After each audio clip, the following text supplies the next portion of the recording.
कोपरगाव नगर परिषदेने केलेल्या वाढीव घरपट्टी तसेच नगर परिषदेच्या विविध निर्णयांविरोधात राष्ट्रवादी काँग्रेस पक्षाच्या वतीने आमदार आशुतोष काळे यांच्या मार्गदर्शनाखाली सोमवार दिनांक 22 जून रोजी सकाळी 10 वाजता शहरात धरणे आंदोलन करण्यात आले। आंदोलनास प्रारंभ करण्यापूर्वी शहरातील विविध महापुरुषांच्या स्मारकांना पुष्पहार अर्पण करण्यात आले। त्यानंतर शहरातील श्री छत्रपती शिवाजी महाराज स्मारक येथे धरणे आंदोलन सुरू करण्यात आले। यावेळी राष्ट्रवादी काँग्रेस पक्षाचे पदाधिकारी, कार्यकर्ते तसेच आजी माजी नगरसेवक मोठ्या संख्येने उपस्थित होते। आंदोलनादरम्यान नागरिकांच्या स्वाक्षऱ्या घेण्याची मोहीम राबवण्यात आली। वाढीव घरपट्टी विरोधातील या लढ्यात नागरिकांनी सहभागी व्हावे असे आवाहन कार्यकर्त्यांकडून करण्यात आले। तसेच नगर परिषदेच्या विविध निर्णयांमुळे नागरिकांवर अन्याय होत असल्याचा आरोप आंदोलनकर्त्यांनी केला।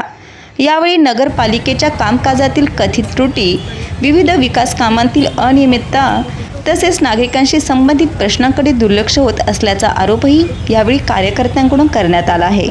संवाद महाराष्ट्रासाठी रवी वागडकर, कोपरगाव। आज आम्ही अन्य कोपरगाव तालुक्याचे लोकप्रिय आमदार आशुतोष दादा काळे साहेब यांच्या नेतृत्वाखाली धरणे आंदोलन या ठिकाणी कोपरगाव शहरात करत आहोत। आपल्याला माहिती असेल का या कोपरगाव नगरपालिकेने मागच्या महिन्यापासून लोकांना घरपट्टी वाढीच्या या ठिकाणी नोटीस या ठिकाणी देण्यात येत आहे आणि ती घरपट्टीची जी अमाऊंट आहे ती अतिशय जास्त प्रमाणात आहे।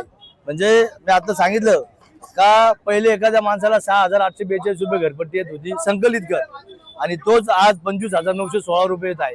म्हणजे याची जी वाढ आहे ती कोणत्या पद्धतीने झालेली आहे? म्हणजे आपण बघितलं असेल का जर ते 10%, 20% झाले असतील, 5% झाले असतील, ती सगळ्यांना सारखी झाली असती। पण जी 7,000ची डायरेक्ट 24,000 आणि 25,000 जी वाढ होत आहे ती अतिशय म्हणजे आवाजावी वाढ आहे। त्याच्या विरोधात आम्ही या ठिकाणी राष्ट्रवादी काँग्रेस पक्षाचे सर्व पदाधिकारी आज धरणे आंदोलनाचा आमचा पहिला दिवस आहे, त्या ठिकाणी आम्ही बसलेलो आहे। आपण बघितलं असेल का कोपरगाव नगरपालिकेने इलेक्शन होऊन 6 महिने होऊन गेलेले आणि त्या 6 महिन्या अगोदर ज्यावेळेस हे इलेक्शन मध्ये लोकांकडे मतं मागत होते त्यावेळेस लोकांना जे त्यांनी शब्द या ठिकाणी दिलेले होते ते एकही शब्द या ठिकाणी त्यांनी या ठिकाणी पूर्ण केलेला नाही। आपण बघितलं असेल का या घरपट्टीच्या विषया संदर्भात एक विषय त्यांनी लोकांना सांगितला होता का ज्या ज्या महिलांच्या नावावर घरं असतील त्या महिलांची घरपट्टी आम्ही 50% करू, पण तो कुठला 50% ते नाही, पण ही तर आवाजावी घरपट्टी या ठिकाणी वाढण्याचं काम या ठिकाणी त्यांनी केलेलं आहे। आपण 100 दिवसामध्ये आम्ही हे करू ते करू असे त्या ठिकाणी त्यांनी सांगितलं होतं विकास कामाच्या बाबतीमध्ये सुद्धा, पण एक पण काम त्यांनी या ठिकाणी पूर्ण केलेलं नाहीये। त्याच्या विरोधात आज आम्ही या ठिकाणी आंदोलनाला या ठिकाणी बसलेलो आहे। धरणे आंदोलन या ठिकाणी करता आहेत, परंतु विरोधकांचे देखील याच्यावरती आरोप आहे की या ठिकाणी नोटंकी केली जाते। जर आमदार तुमच्या हा विषय पुणे एका नगरपालिकेचा नसून हा संपूर्ण राज्यामध्ये बऱ्याचशा नगरपालिकेचा हा शासकीय माफ आणि मालमत्ता करायच्या संदर्भात वाढी हे बघा, ते आम्हाला काय बोलतात त्याच्याशी आम्हाला काय घेणं देणं नाही। ते आम्हाला काय म्हणतील, आम्ही जनतेसोबत आहेत आणि ह्या कोपरगाव तालुक्याची जनता हे मान्य आमदार आशुतोष दादा काय प्रयत्न करतात हे त्यांना दिसतंय। कारण की तुम्ही बघितलं असेल का ह्या ठिकाणी कलेक्टर साहेब आले होते, त्या ठिकाणी सुद्धा मान्य आमदार आशुतोष दादा काळे यांनी त्यांना निवेदन दिलं आणि मंत्रालयामध्ये मान्य मुख्यमंत्री साहेबांना सुद्धा ही घरपट्टीची आवाजावी वाढलेली ती वाढू नये आणि जी जुनी घरपट्टी आहे त्या पद्धतीनेच घरपट्टी व्हावं यासाठी ते प्रयत्न करत आहेत। त्यांनी आम्हाला काय करावं हे आम्हाला सांगण्याची गरज नाही। आम्ही या कोपरगावच्या शहराच्या जनतेसोबत आहेत। कोपरगाव शहराला 7,000 रुपयाचे जर 25,000 रुपयाचे नगरपालिकेला भरावं लागत असेल तर ते कुठेतरी योग्य नाही आहे।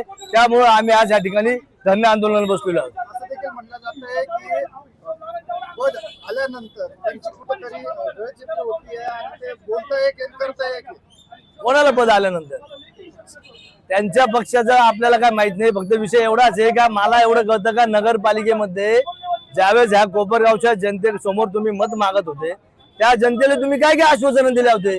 तुम्ही त्यांचा माझी मीडियाला मान्य आहे का तुमच्याकडे 1 महिन्याचा व्हिडिओ 100 दिवसाचा जो व्हिडिओ असेल का 100 दिवसामध्ये आम्ही काय काय करू हा जर व्हिडिओ तुमच्याकडे असेल तर तुम्ही व्हिडिओ बघा आणि त्या व्हिडिओ मध्ये तुम्हाला दिसेल का त्याच्यातलं एक तरी काम त्यांनी 100 दिवसात पूर्ण केलेलं का? आज 100 दिवस नाही, आज 22/12ला मतदान निकाल लागून आज 22 तारखेला 6 महिने कंप्लीट झालेले। आज या ठिकाणी आमदार आशुतोष दादा यांच्या आदेशानुसार कोपरगाव शहरामध्ये नगरपालिकेने जी वाढीव घरपट्टी केलेली आहे त्याच्या निषेधार्थ आज या ठिकाणी सह्यांची मोहीम व धरणे आंदोलन करण्यात येत आहे. वास्तविक पाहता या 4 महिन्यामध्ये 6 महिन्यामध्ये सत्ताधाऱ्यांनी नगरपालिकेच्या लोकांना दिलासा द्यायला पाहिजे होता, पण हे एक प्रकारचं सगळ्या गावावर हे वेगळ्या प्रकारचं टेन्शन या सत्ताधारी लोकांनी दिलं आहे. आमचं घरपट्टी वाढवली त्याचा विषय नाही, पण ती 5% 10% वाढली तर ठीक आहे. आता काही ठिकाणी 6,000ची 20-25 रुपये झाली. हे लोक कुठून पैसे भरणार? व हे आंदोलन हे राजकीय, ठीक आहे, राजकीय पक्ष करतोय, पण ही जनतेची भावना आम्ही लोकांपर्यंत त्यांच्यापर्यंत मांडतोय. जनतेसाठी कोण भांडणार? विरोधी पक्ष जोपर्यंत तुम्हाला धरत तोपर्यंत तुम्ही नीट काम करणार नाही. पण या गोष्टीचं वाईट एक वाटतं की तुम्हाला लोकांनी, जनतेने तुम्हाला लोकांच्या समस्या सोडवण्यासाठी निवडून दिलेलं आहे, पण तुम्ही समस्या लोकांच्या वाढवताय. आणि साधं का मी लोकांना आश्वासन सुद्धा देऊ शकत नाही तुम्ही का आपण जे आहे त्याच्यात काहीतरी दिलासा देऊ नागरिकांना. म्हणजे तुम्ही तुमच्या सत्तेच्या मुजोरीत इतके दंग आहे तर तुम्हाला नागरिकांशी त्याचं काही देणे घेणं राहिलेलं नाही. दुसरा विषय ढाप्यांचा विषय, हा खूप वाचतोय हा विषय. पण मला काय म्हणजे तुम्ही जर लावलेले ढापे तर तुम्ही ते दाखवा ना. तुम्हाला एवढे 1-1 महिना 2-2 महिने का लागू शकतात? ढाप्यांचा जर विरोधी पक्ष म्हणताय कोपरगाव शहरातील नागरिक जर शासनचे काही ढापे नेमके कुठं लागले, मग तुम्ही सांगितलं पाहिजे का हे 1 नंबर. आम्हाला नका दाखवू, जनतेला दाखवा. ज्या जनतेने तुम्हाला निवडून दिले ना त्या जनतेला तुम्ही दाखवा. 1 नंबर 2 नंबर 3 नंबर प्रभागात जा, त्या संख्या तुम्ही सांगितली होती की 1 नंबर प्रभागामध्ये 25 ढापे दाखवा ना. तुम्ही मतमागा लोकांच्या दारामध्ये गेले होते ना तुम्ही, मग लोकांना ढापे दाखवायला तुम्हाला काय कमीपणा आहे? तुम्ही जर खरे आहे तर दाखवलं पाहिजे. पत्रकार परिषदेमध्ये सोशल मीडियावरती आपल्या काही कार्यकर्त्यांनी ढापे नाही, मला तुम्ही एक सांगा, समजा थांब, मला तुम्ही एक गोष्ट सांगा.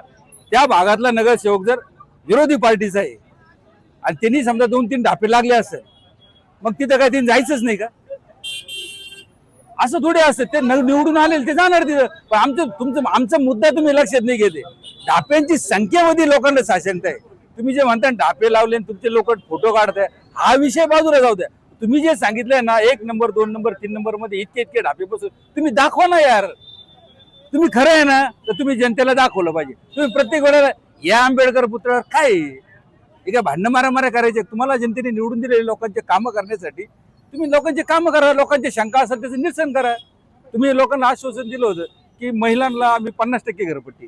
आज कोपरगाव शहरातील महिलांनी त्याला बळी पडले असत कारण चला आपली घरपट्टी 50% होणार आहे. ती 50% तर कमी नाही झाली, उलटी 5-5, 6 पट वाढवली. यांना काही जाबच विचारायचं नाही का? दुसरा विषय पाण्याचा विषय, का जे पाण्याचं रोटेशन कोपरगाव शहराला येत असतं, ते पाण्याचं रोटेशन हे 2 महिन्याकरता कोपरगाव शहराला देत असतं. 2 महिने ते पाणी आपल्याला सगळ्यांना पुरलं पाहिजे अशा पद्धतीचं नियोजन असतं.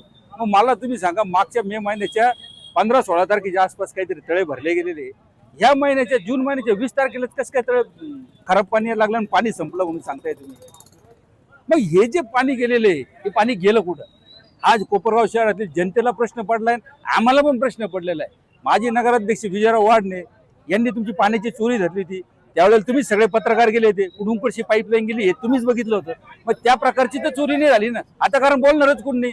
नगराध्यक्ष आपलं आहे, सगळंच आपलं आहे, पाणी पुरवठा सभापती आपला आहे, सत्ता आपली, आपल्याला कोण अडवणार आहे? म्हणून कोपरगाव शहरातील जनतेचं जे पाणी आहे, जे जनतेला 2 महिन्यासाठी पुरलं पाहिजे, 1च महिना पुरलं तर 1 महिन्याचं पाणी कोणी चोरलं, हा खूप मोठा विषय आहे.